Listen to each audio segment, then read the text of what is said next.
ಶರಣು ಸಲಗರ್ ನಿಮ್ಮ ಸೇವಕ ಇವತ್ತು ಬೆಳಗ್ಗೆ ಬಸವ ಕಲ್ಯಾಣ ಮಹಾನಗರದ ಆಟೋ ನಗರದಲ್ಲಿ ಇರ್ತಕ್ಕಂಥ ಸರ್ವೆ ನಂಬರ್ 115/2 ಗಾರ್ಡನ್ ಜಾಗದಲ್ಲಿ ಸುಮಾರು 20 ಅಂಗಡಿಗಳನ್ನು ಅನಧಿಕೃತವಾಗಿ ಎಷ್ಟೇ ಸಲ ನಗರಸಭೆಯವರು ನೋಟಿಸ್ ಕೊಟ್ಟರೂ ಕೂಡ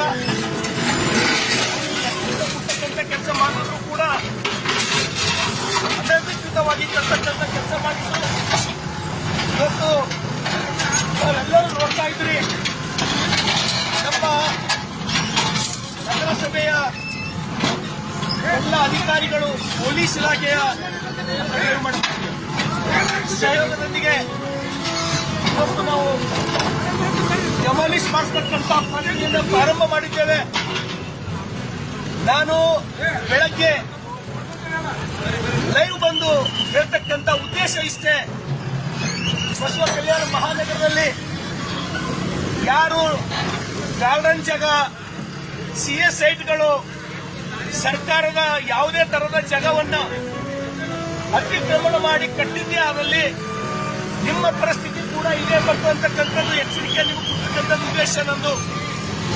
ಇವತ್ತು ನಾವು ನಮ್ಮ ಸರ್ಕಾರದ ಬಸವ ಕಲ್ಯಾಣ ಮಹಾನಗರದ ಸುಮಾರು 5 ಕೋಟಿ ಗಾರ್ಡನ್ ಮೌಲ್ಯ 5 ಕೋಟಿ ಮೌಲ್ಯದ ಸ್ಥಳವನ್ನು ಕಾಪಾಡ್ತಕ್ಕಂಥ ಕೆಲಸ ಇವತ್ತು ನಾವು ಮಾಡ್ತಾ ಇದ್ದೇವೆ.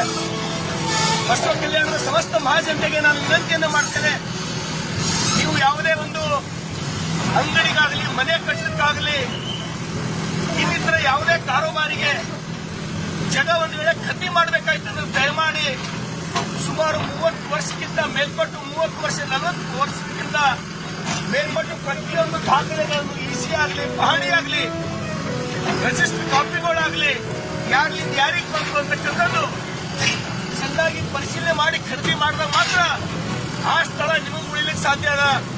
ಇವತ್ತು ಸಾಕಷ್ಟು ಜನ ಬಸವ ಕಲ್ಯಾಣದಲ್ಲಿ ಆ ಸರ್ಕಾರದ, ಈ ಸರ್ಕಾರದ, ನಮ್ಮವರ, ನಮ್ಮ ಹಿಂದೆ ಈ ಲೀಡರ್ ಯಾರೇನ್ ಮಾಡ್ತಾರೆ ಅಂತೇಳಿ ಜಾಗಗಳು, ಸರ್ಕಾರದ ಅನೇಕ ಕೋಟಿಗಟ್ಟಲೆ ಮೌಲ್ಯದ ಜಾಗಗಳು ಕಬ್ಜಾ ಮಾಡಿ ತಮ್ಮ ತೋಳ್ಬಲದಿಂದ ಗುಂಡಾಗಿರಿ ಮಾಡಿ ಕಟ್ತಕ್ಕಂಥದ್ದು ನಾವು ಬಹಳಷ್ಟು ಕಡೆ ನೋಡಿವಿ.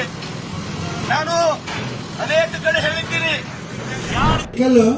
ಕಲೆಯ ತವರೂರು, ಕಲೆಗಳ ಬೀಡು. ಆಮೇಲೆ ಇಲ್ಲಿ ಕಲಾವಿದರು ವಾಸಿಸ್ತಕ್ಕಂಥ ನಗರ, ಕಲಾವಿದರು ಅನೇಕ ಜನ ಈ ನಗರದಲ್ಲಿ ಹುಟ್ಟಿರ್ತಕ್ಕಂಥದ್ದು, ಬೆಳೆದಿರ್ತಕ್ಕಂಥದ್ದು. ಹಾಗೇನೆ ನಾಟಕಗಳನ್ನು ಕೂಡ ವರ್ಷಾನುಗಟ್ಟಲೆ, ಆಮೇಲೆ ಹುಣಗುಂದ ತಾಲೂಕಾ, ಇಳಕಲ್ ತಾಲೂಕದಲ್ಲಿ ಇರ್ತಕ್ಕಂಥ ನಾಟಕ ಕಂಪನಿಗಳು ಸಾಕಷ್ಟು ಇದ್ದಾವೆ. ಬಹುಶಃ ನಿಮಗೆಲ್ಲ ಗೊತ್ತಿದೆ, ದುತ್ತರಿಗೆ ಕಂಪನಿ, ದುತ್ತರಿಗೆ ಅವರು ಬರೆದಂತಹ ಒಂದು ಸಂಪತ್ತಿಗೆ ಸವಾಲು ವರ್ಷಾನುಗಟ್ಟಲೆ ಪ್ರದರ್ಶನವನ್ನು ಕಾಣ್ತದೆ. ಹಾಗೇನೆ ಕಂದಗಲ್ ಹನುಮಂತರಾಯ ಅತ್ಯಂತ ಪ್ರಸಿದ್ಧವಾದಂತಹ ನಾಟಕಕಾರರು.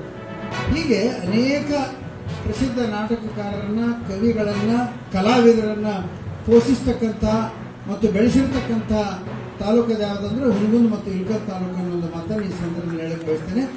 ನಿಮ್ಮಗಳ ಆಶೀರ್ವಾದದಿಂದ, ನಿಮ್ಮಗಳ ಪ್ರೋತ್ಸಾಹದಿಂದ ಇವತ್ತು ಯಶಸ್ವಿ 51ನೇ ಪ್ರಯೋಗ ಇಳಕಲ್ ನಗರದಲ್ಲಿ ಅದು ಈ ಒಂದು ನಾಟಕ ಕಾಣ್ತಾ ಇದೆ ಅಂತಂದ್ರೆ ನೀವು ಇದೇ ರೀತಿ ಈ ನಾಟಕಕ್ಕೆ ಪ್ರೋತ್ಸಾಹವನ್ನು ಗ್ರಾಮೀಣ ಭಾಗದಿಂದಲೂ ಕೂಡ ಟ್ರ್ಯಾಕ್ಟರ್ ತಗೊಂಡು ಬರ್ತಾ ಇದ್ದಾರೆ ಅಂತ ನಾನು ಕೇಳಿದೆ.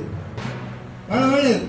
ಯಾಕಂದ್ರೆ ಇವತ್ತಿನ ಸಂದರ್ಭದಲ್ಲಿ ಅನೇಕ ಮಾಧ್ಯಮಗಳು, ಟಿವಿ ಮಾಧ್ಯಮದ ಮುಖಾಂತರ ಅನೇಕ ಧಾರಾವಾಹಿಗಳು ಬರ್ತಾವ, ದಾರಿ ತಪ್ಪಿಸ್ತಕ್ಕಂಥ ಧಾರಾವಾಹಿಗಳು ಬರ್ತಾವ. ಆದರೆ ಇಂಥ ಸುಂದರ ನಾಟಕಗಳು ಸಮಾಜಕ್ಕೆ ಒಳ್ಳೆಯ ಕೊಡುಗೆಯನ್ನು ಕೊಡ್ತಾವ, ಜನರಿಗೆ ಆಕರ್ಷಣೆ ಕೊಡ್ತಾವ, ಜನರಿಗೆ ಒಂದು ಸನ್ಮಾರ್ಗವನ್ನ, ಸದ್ಬುದ್ಧಿಯನ್ನು ಕೊಡ್ತಕ್ಕಂಥ ಪ್ರದರ್ಶನಗಳು ಈ ನಾಟಕದಲ್ಲಿ ಬರ್ತಾ ಇದೆ ಅನ್ನೋ ಒಂದು ಮಾತನ್ನು ಕೂಡ ನಾನು ಕೇಳಿ ಇದಕ್ಕೆ ಆಸಕ್ತಿ ಹೊಂದಿದ್ದೇನೆ ಅನ್ನೋ